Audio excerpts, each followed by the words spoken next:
Okay. Go live. There we go. You set? I'm live. There you go. So am I. Once again. one more time with feeling on Thursday afternoon. Thursdays with Blaine and Dolan, or Thursdays with Dolan and Blaine, depending on which feed you're listening to here. I don't know. We don't know. I don't know. How you doing? Doesn't matter. I just walk in your shadow. I enjoy that. Oh, it's a no, you know what? shadow. I have had an amazing day. I just was working with a client this morning, coaching with people from all over the world, which was just a blast to get on and go do a little coaching. And for some reason, they thought I knew what I was talking about, but I'm not quite, So we had a great day. For walking in my shadow, it rubs off. That and more. That and more, yeah. Yeah, I'm excited about today. Yes. Actually, I've got a couple of different live sessions going on today. We've got this one that we're doing around the 5 lies of leadership, and we're going to pick up lies number 3 and 4 today. At 3 o'clock this afternoon Pacific time, I'm going back live again with David Meltzer, and we're doing an office hour show, and we got folks coming in all over the world again. So just a little plug for David's office hours.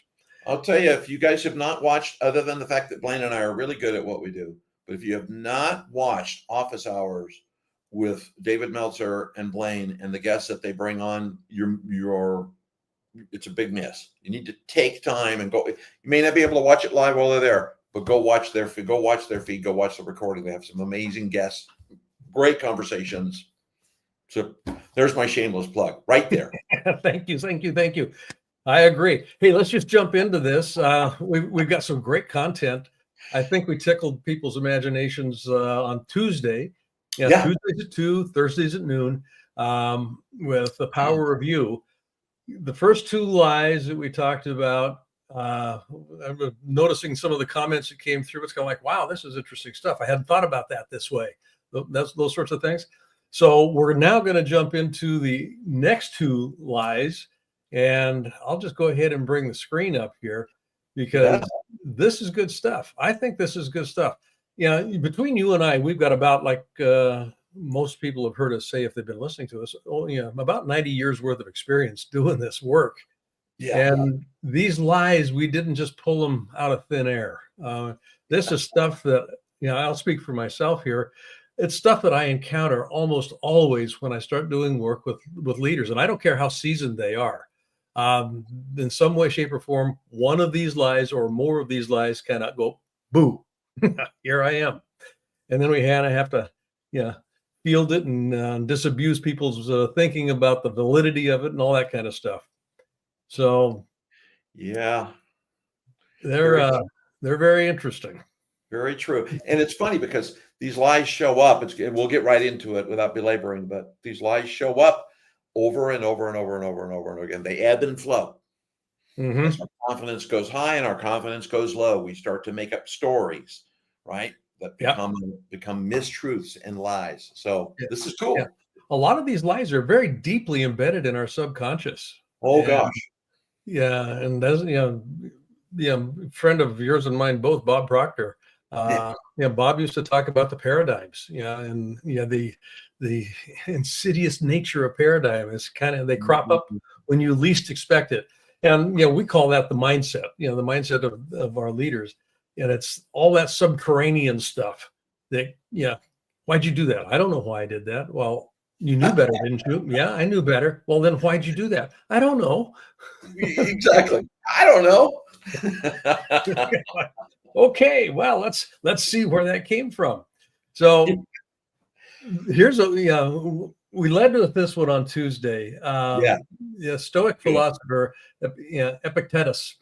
If a person gave away your body to some passerby, you'd be pissed off. You'd be furious. I mean, you really just got here, take my body. Basically, it's slavery. That's essentially what he's referencing here.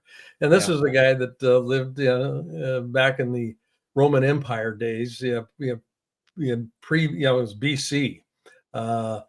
In terms of his lifespan. And he goes on to say, yet you hand over your mind to anybody who comes along so that they may abuse you, leaving it disturbed and troubled. Have you no shame in that? We have to protect our mind. And yeah, the thing that he's talking about, I hand my mind over to anyone that comes along. What he's really referencing there is, the common thinking that people have about, in this particular case, leadership, the common thinking, the stories that they tell, you got to watch out for this. Have you thought about, imposter syndrome? Yeah. I mean, all that stuff. None of this is real until we make it up and give validity to it. Yeah. So I hand over my mind and they abuse me and they leave my mind disturbed and troubled. That's what we want to kind of poke holes in these sessions. The power of you is phenomenal when you actually grab a hold of it and start taking responsibility for your thinking and your emotions. Yeah, so true, so true. It's what's the being the son of a redneck, right? And redneck by nature, in my roots, it is that where you believe your own stories. Yeah, and you start giving credence to those stories. I hear my grandpa in the back of my head, boy, don't believe your own stories. Yeah. And it is that point, and with all of the things coming at us, that we do end up being willing to hand over our mind, which is fascinating. So, man, we just need to look at the political landscape today, and we're not going to go down that rabbit hole. But we could be here for a while on that. We'd be here for a long time. Yeah.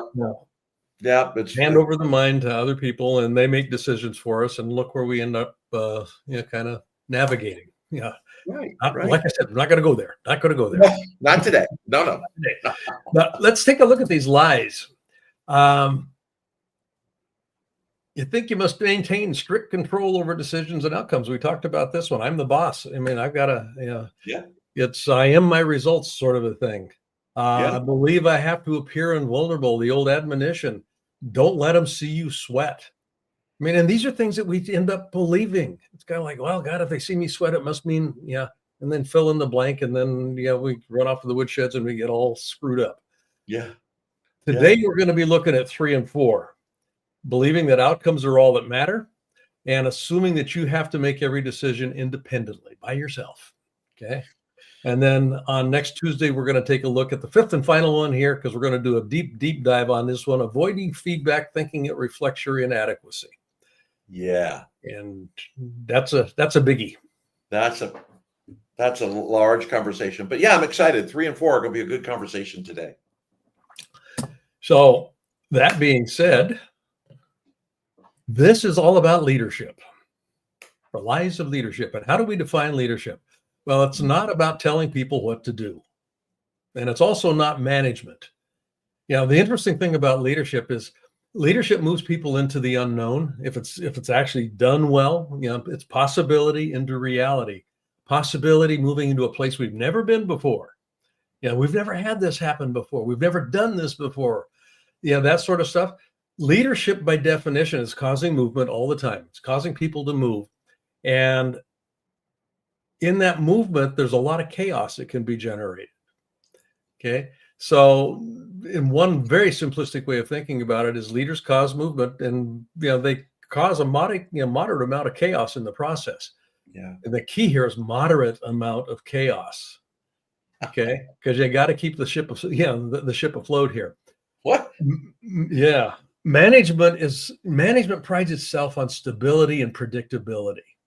Yes. Yeah. Leadership, not so much. Leadership is not concerned about predictability and stability. We just want to shake things up so that we can get things moving. I mean, I had an old boss years ago. When I was, into one of my first formal leadership positions, and I said, John, I don't know what to do here. He says, just go out there and drop some bombs, and then circle back and clean up what's left. I'm going, well, I threw some hand grenades. I didn't necessarily drop bombs, but I've never forgotten that. It's kind of like, you want me to do what? Just go drop some bombs, shake people up, that kind of stuff. There was some wisdom in that, but the way he was, and his management style and his leadership style both were, really predicated on that drop bombs sort of a deal. So we define leadership, and this has to do with effectiveness, minimizing unintended outcomes. It's the activity of influencing other people, takes command and control out of the mix, co-creating, ownership transfers. It's not my idea anymore. Now it's shared. It's our idea. Coordinated movement. We're going into uncharted territory. How do we do the dance? Because I guarantee you we're going to step on each other's toes. So how do we coordinate around that eventuality? And then the final piece here is in pursuit of a worthy ideal. For the sake of what are we doing any of this for? So these become the core ingredients of highly effective leadership. And when that gets jammed is when one or more of these lies actually raises its head. And now all bets are off. Yeah, it's fun because it's going back to the coaching call I was on without talking about the client in specifics. One of the things that is a challenge is when you're creating, there is a dis-ease that occurs, not disease, but a dis-ease, being uncomfortable when you are stretching an organization to think of new ideas, to be willing to commit, to set their intention and inspiration towards a worthy ideal. And I love this because when you're as a leader, if you're watching this, and I said this quickly on Tuesday, but if you think about this and pull the 4 nuggets out, it is influencing others, which is the relief of command and control. Co-creating is that willingness to communicate, that willingness to listen, and to do it in a trusted manner. So you live into that ability to trust. Coordinated movement, which means everybody sets the intention to work together, which includes accountability. And then the worthy ideal is it's funny because the way I put it to the team this morning, which was a shock to them, it's like, what's in it for me? What's my with them? Because that really is the answer. What is it that is of value to me towards that worthy ideal? And then if we talk about the lies, but if you take those 4 pieces and keep those present in your mind and leading when you're thinking through things to do or thinking through your day, thinking, what did I do to influence my team? How did we co-create? Was it coordinated? And did it move us closer to that worthy ideal?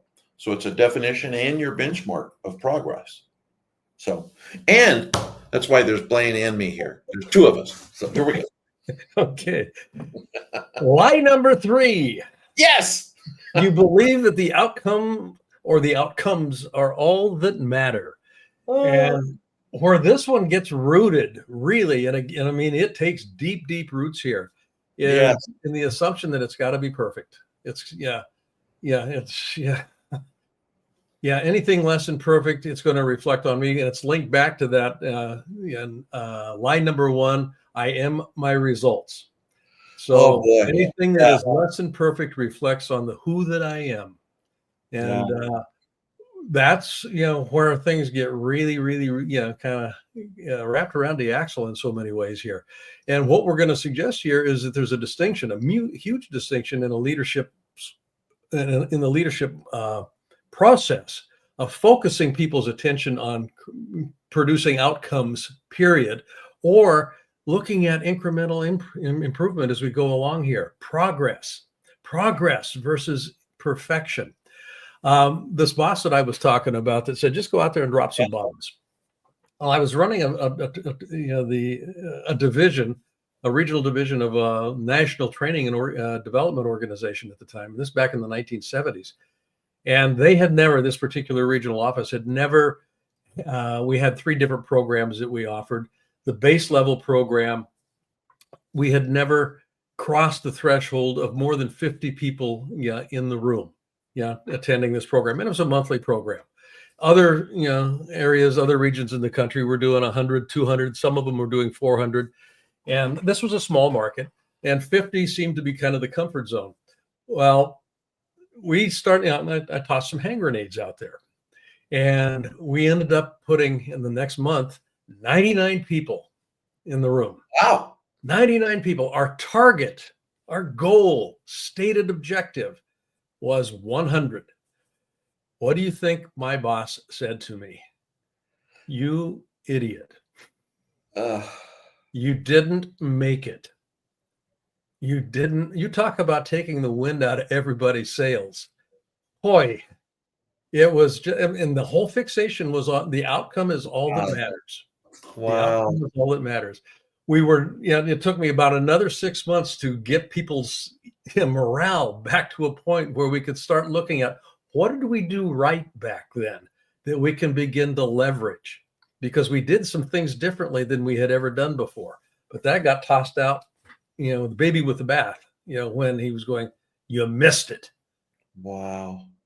That's funny, because it's having, run, blessed in my career to run large sales organizations. And when I think that's a thing that's endemic in a lot of organizations. When you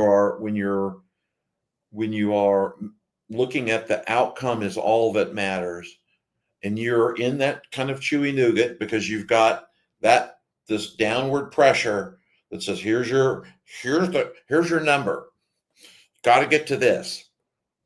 And then here are the people going, okay, now what? And you've got to find, it's transitive. You got to find a way to get through both of those downward pressure. It's easy to become convinced that outcomes are all that matter. Yep. And lose sight of those things where outcomes are important. They are important, but the fact that the lessons you take away, the ability to allow your team to test, experiment, fall down, get up, dust off, right? It's the old Zen saying, right? Fall 6, rise 7. Yeah. To be able to work through that so that you aren't trapped in that outcomes. And it's also, I think, a lot of times too, Blaine, where people, one of the busters on this, to bust this lie is where you really begin to have true accountability with each other. We really are communicating. We really are measuring. We really are talking. And we're really working together, and we're co-creating that collaboration that moves us to that outcome, rather than just releasing it and saying, boy, I hope to hell we get there. Yeah. And the team is going, well, this too shall pass, Yeah. Next month it'll be a new outcome. So yeah. Why should I get my knickers in a knot about this one? Yeah. But it's funny because that's there was back to your point, decades ago, when I had new folks at Dell, and then when they would not to call out Dell Computer by the name, back when Dell was the number one PC, and they were fighting titans with IBM, and they were going head to head. And it was, if you missed your number as a sales rep, you were terminated. Yep. And that was the culture that began that culture in the organization. And amazingly, through that culture, it drove Dell from possibly being a number one player to a number two player to number three, further. So there's an impact to that, not only to people, but to business with that occurs. You start that slow glide to death. And what's embedded in this, and you're talking about this very directly here, is fear is the consequence of this kind of a focus. There you go. And fear is a contractive energy. People are not creative. They are risk averse. They're not willing to raise their voices, point things out. None of that stuff exists. Yeah. And it's a direct consequence of the outcome is everything that matters. Yeah. You lose track of the other pieces of it. But yeah, and that is one of the lies of leadership that people take with them, that the only thing I just need to focus on getting to the outcome at all costs. And the antidote to that is focus on progress, focus on what's working, not what's not working. Yeah. When you start looking, not to flog a horse here too much, but there's a story, you may be familiar with this as well, the Tour de France, the bike ride held every year. England had never even placed in the Tour de France. I mean, since its inception, England's team had never even, they couldn't even see the finish line, let alone be counted amongst the competitive placers. They hired a new coach, and this coach was initially driving people crazy on the team because he was focused on how's your foot sitting on the pedal right now? Is it squared away in the stirrup? I mean, little tiny micro things. Let's get you to, instead of having 6 revolutions on this hill climb, can we make it 6.5? Because if we can get 6.5, we're going to have this incremental impact on your time. His whole focus was on progress, little micro shifts in ways that we were doing things. The outcome was going to be whatever the outcome was. Now, what was fascinating about the story is they actually, I think, finished second in the Tour that year as a team. Wow. Yeah. I mean, it was a phenomenal validation of the way that you bust through this lie is to shift your focus. Yeah, I know I'm familiar with that story. I'd forgotten about that story. It's good to kind of go back and reflect on that because it really truly is. It is that small incremental step that what's one small thing can I do today confidently that moves me one step closer to my goal? Yep. That outcome, that worthy ideal that I'm heading towards. It is that, how do I make progress? And there's days you're not going to make progress. Oh yeah. Some days it's just kind of like, wow. Yeah. There's days it's gonna. This was a 2-step backward day. Yeah, to be a technical, where I was going to say a technical term was suck, but yeah, that's a technical leadership term. It sucks. But I would grow when raising my sons. I always told them, we set a rule in the house. Every time they said suck, we went no. They would say inhale. So your day is going to inhale. So yeah, that was quite a day. So Japanese taxi driver sucking on his or her teeth. Yeah. Do we know where we're going? Did you understand me? Yeah. I knew I was trouble. Knew I was in trouble when my taxi driver started sucking on his teeth. Yeah. Yes. Other stories we could launch into. But it's a great point. And I think kind of the takeaway from this lie is, look, as a leader, it's easy to get lost in that feeling that I've got to prioritize everything I do towards the outcome at all costs. Mm-hmm. When if you step back and look at it from the terms of progress and think about what things are we doing, the 3 domains of progress, what am I doing? What am I doing? What do I want to do more of? What do I want to do less of? And what do I no longer want to do at all? Those things, if you think about it from the terms of progress, you'll move much quicker towards that outcome that you're moving for without getting caught. And that moves us directly into lie number 4. It does. Yeah, it does, because if you're wrapped up in line number 3, you're going to want to make all the decisions, because I'm not going to trust them to do anything. The outcome is all that matters here. I'm going to tell them what to do, which is antithetical to how we define leadership. Yeah. Assuming that I have to make every decision by myself, independently. Now, I may ask for some input, but hey, buck stops here. I'm making the decision. And this kind of goes into the context of delegation, effective delegation, which kind of falls under the rubric or the heading of management in one sense, but it's kind of a gray line. There's, it can fall on either side of the ledger on this one here.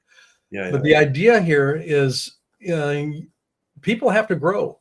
People have to grow if you're going to be successful as an organization, and they're not going to grow if they're not involved in making decisions, because making decisions is an art form as well as a skill set in an organization. Do people know how to make high quality decisions? This is a strategic skill. There's strategic thinking as well as critical thinking that's involved in that. And they're not going to get it right all the time. Guaranteed, particularly when you start moving into unknown territory. Yeah. So how comfortable are you as a leader letting them fail? And we'll talk about trust a little bit later here, but do I trust myself to handle the consequence of them dropping the ball? Do I trust that I can pick it up, we can regroup, and this goes back to progress, not focus on outcome, focus on progress. What did we learn here? But you don't want to let them become a failure. So how you set this up makes a difference. How you set this up, this whole process focus, progress focus makes a big difference in people's willingness to participate in what you're doing. Yeah, it's funny because when you do comply, line 3 and 4 are so closely intertwined. When you are in this, right, where you assume you must make every decision, you've moved back to command and control. Mm-hmm. You're no longer leading. So now you're in command and control. And there are times probably as a leader, you got to do command and control. You just got to say, hey, this is what we're going to do. Go do this.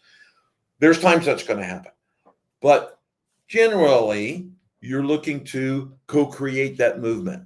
There has to be there is that worthy ideal. What is it in for them? Why are they inspired to participate in that? And if it's command and control and you're making all of the decisions, it strips inspiration. It strips motivation, because I'm no longer motivated because I wasn't part of the commitment process and agreement process. And therefore the accountability that we have with each other is busted. Yep. Just busted. My only accountability is it becomes binary. Did I or did I not? Yep. And the conversation on the team is, how's the boss going to fix this? Yes. Yeah. Well, that was a stupid idea. I knew it was a stupid idea, but I did it anyway. I've never had that in a meeting. Let me think about that for a minute. So, that's the water. That is the water cooler thing where everybody's in the room. That is the water cooler talk. Yeah. I knew that was a stupid idea. I wouldn't have done it that way. If somebody had asked me, the ripple from that is dramatic. And but that happens. That's between 3 and 4, between those two lies. That's an automatic failover into lie number 4, when you're unwilling to let people fail. And you got to know your people. You got to know what they're capable of. And you got to be there for that. So you got to be intimate with them from that perspective. But you got to be willing to let them try. Let people try. Yeah, that's where the idea of I've got to make the decisions link back to the outcome focus, which links back to I'm the boss. I am my results. There's that need for certainty, and so I present a facade of unflappability. I know what's going on here. Yeah, it gives no room there's no vulnerability. There's no place for people to connect. And I'm not just talking about connecting with the leader, him or herself, but connecting to the process, connecting to the objective, connecting in a meaningful way, so that I'm emotionally engaged. It matters to me. If I can't find a way to connect emotionally, something's off, because somebody else has co-opted the opportunity for me to participate meaningfully. And I may not know how to do everything, but at least give me a shot at it. Right. Yeah. Right. That's a big difference. Yeah. I love that statement. At least give you a shot. Let me try. Yeah. Let me try. And I think part of, there's so many, we could go way depth into the psychology of this, but there's that innate desire in most individuals. I spoke on this morning again. In most individuals, you'd be absolutely surprised. Your team will rise to the level of expectations that you set for them. Yep. And you'll be shocked at how much people have the desire to rise above that, to rise up, to be able to show you that they can do it. And there's reasons why, and there's all that kinds of stuff that goes into that. But you would be surprised. And when you are assuming that to make every decision and move to command and control, you remove that from their capability. And that in turn, the outcome is you churn your team and people go away and lots of other stuff starts to happen. Then you're dead in the water. And you wonder why, how come in the marketing department, I've got a 60% turnover rate? Yeah. Yeah. What is going on? Well, hang on. Let me make some more decisions. I'll fix it. I'll decide how we're going to do it. I'll fix it. Yeah. I'll fix it. I'll decide. Yeah. So I love this. I love this sequence around leadership lies, because these are things these are slippery slope stuff. This is slippery slope stuff. And like we said right at the beginning, oftentimes this is out of sight, out of mind. This operates in the background. And why'd you do that? I don't know. You knew better, didn't you? Yeah, I knew better. But why'd you do it? I don't know. I mean, that whole litany comes into play here. Something triggered me such that I fell back into one of these lies. Sorry, I chuckle. Having raised 5 sons, I never heard that before. Yeah, same here. Yeah. Why'd you crash that car? I don't know. It just seemed like, I don't know. So yes, it is like that. So yes, very much so. But that's license. That's line 3 and 4. I mean, it's funny, Blaine, because I think, I would encourage you guys, if you haven't listened to Tuesday's conversation about lies 1 and 2, the links are going to be there, and we'll talk about some other ways you'll ultimately be able to see these. But go back and kind of listen to them, because there's a thread that hooks all of these together. And there's a lot more lies. We only picked 5. We only picked 5. Yeah. Don't think this is exhaustive. Yeah. We could do a whole 5-day treatise on the lies we tell ourselves. But go back and listen to that, because they do spin. One lie spins into another, and you begin to believe these stories, and it puts you into position as a leader where you miss out on those 4 pieces of the definition of leader that we talked about. Yeah. Right. Yep. Which becomes it's command and control. Command and control. And in today's world, command and control does not work, for the long run. No, not anymore.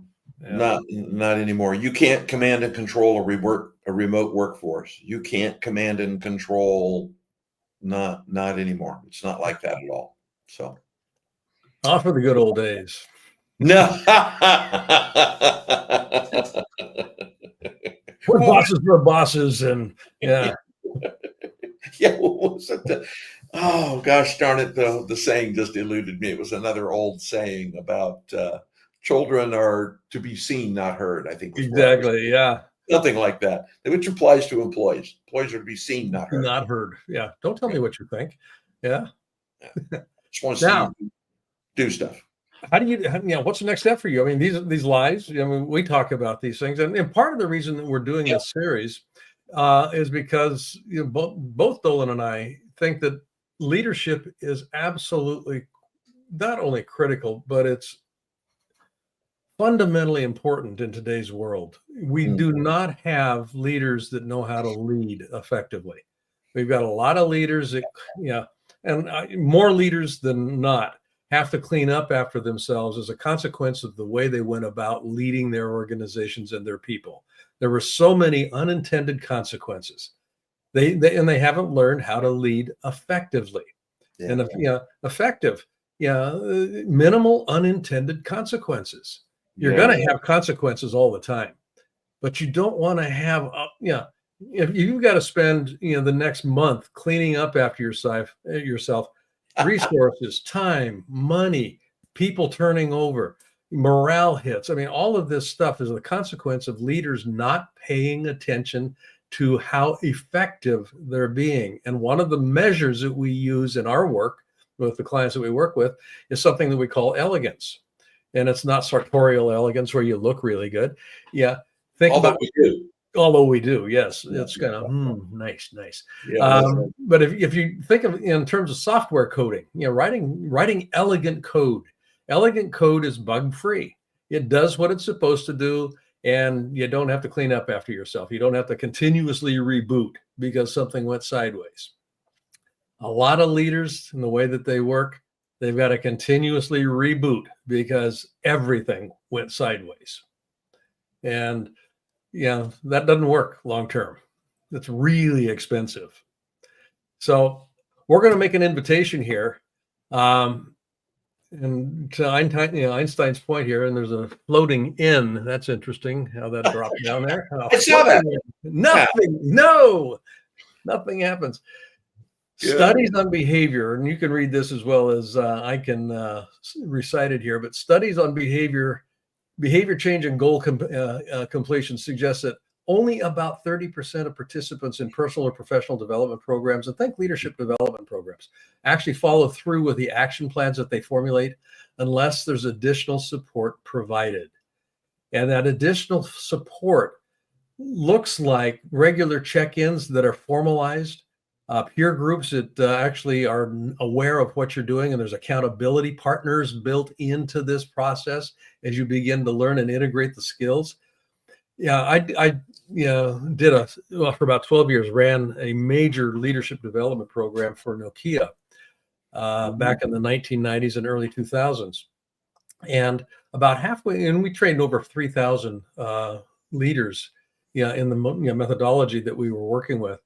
And about halfway through the program, I started, we were measuring everything. I saw there's got to be a way to improve stickability. I mean, we were getting some good results, but we were missing the mark in some ways. So I said, my hat's off to the management team at Nokia for this. We are one of the very first large organizations to implement coaching as an adjunct to training and development for leaders. Yeah. And the stickiness of the program itself, the classroom program, the material that we were working with, jumped dramatically when we introduced coaching for no more than about a 6-month period. In some cases, only 3 months. But just having that regular check-in and having it set up with peer group structures, they made all the difference in the world in terms of their ability to translate what we were learning in the classroom into practical, implementable work that was replicatable and sustainable on the job. Made a huge difference for them. Huge difference. So that's something that we want to invite you to consider here. Yeah. I will say ditto. Okay. On ditto, I'm going to move to this. And why does action matter? Yeah. We touched on this a little bit. So it does. So and as you read through this slide and see the slide, the key message from this is, look, there's two sides on why action matters. Actually, 3. There's a domain that matters to your business. There's a domain that matters to your career, and there's a domain that matters to your team. Those that you have custody of. And one of the core components, and we talked a little bit about it before, Blaine, was take actionable steps. It doesn't have to be big steps, but take actionable steps that moves the needle, swings a hinge in those 3 areas. And this talks about why the action matters. And that's where we, provide an opportunity to come join us, and we'll get into that just a little bit. This is a no obligation plug. So come invited, the invitation to work, Leadership Mastermind. Mm-hmm. Dolan and I, this will be the 5th year we're doing this. It's a mastermind program that has all of the elements that we just talked about. Peer group support. Dolan and I will teach literally classes every week for 52 weeks. This is a year-long program, and its sole purpose is the integration of very specific leadership skills that are outside of the norm of leadership development programs. Most leadership development programs focus on development of vision, identification and implementation of strategy, and then the effective execution in the process. So, vision, strategy, tactics. What are the skill sets required? Absolutely crucially important. You've got to know this. We work in this mastermind program at the subliminal level, in the subjective, in that subjective realm where these lies actually live, so that when at the end of the year you come out of the other side of this saying you are crystal clear about how to go about managing yourself and leading yourself as you manage and lead your team and your people. And it's done in a way that you find yourself being elegant in the process. Yeah. Elegant in the process. We do have a couple. Go ahead. You're going to say something there. No, I was just going to, and I just from practical experience, from having, worked with the individuals that have done this before, and to your point, that have come through this process, it is a dynamic shift in how you lead. The vision, strategy, and tactics piece, there's 1,000 ways to go learn it, but focusing on the mindset, spirit, and the process for how you implement this creates a dynamic shift. And I've watched them succeed in their careers, both financially and in their business and other kinds of places. So it's been fun to watch that result.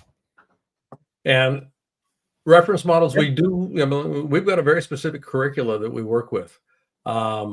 We've got a leadership universe model that again addresses not only the strategic vision tactic piece, which is the why, what, and how in the leadership universe, But more importantly, probably about 95% of the work we do in the mastermind is organized around mindset, as it taps into that, that what we call the spirit of the organization, the soul of the organization, and the spirit of your leadership. Yeah. Do you lead in the spirit of what's possible? Right. Yeah, kind of bringing that to the forefront. And then the 4 pillars become a very tactical approach to how do we actually implement, work around this mindset spirit conversation. And we'll talk more about that in another session. We're not going to go into it today, but there's 2 reference models, primary reference models, Yes. that inform the body of this 52-week program. And go ahead. I was going to say, at the invitation, we can go right to the invitation. Yeah. So there's an invitation. We have a mastermind session starting. I can't tell you the specific date. It's the May-ish time frame. Yep. And our invitation is, hey, look, join our waiting list, and through joining the waiting list, we'll have a conversation with you. Not everybody is in the right place where a mastermind makes sense for you at that moment. And there's other alternatives that aren't, hey, buy stuff that we can talk with you about, where you can experience more from a leadership perspective. But it's a place where you have to step back and think about one of 3 kinds of decisions. The first decision is, I'm not going to do nothing, and I'm going to keep experiencing the same result I've experienced all along. These are 3 leadership mindsets. I'm not going to make any changes. It's the definition of insanity. I'm going to do it over and over and over. I'm going to expect a different result every time. Or decision 2 is, I like some of the content that I'm hearing. I think there's good ideas. I'm going to try to apply them myself, which you can.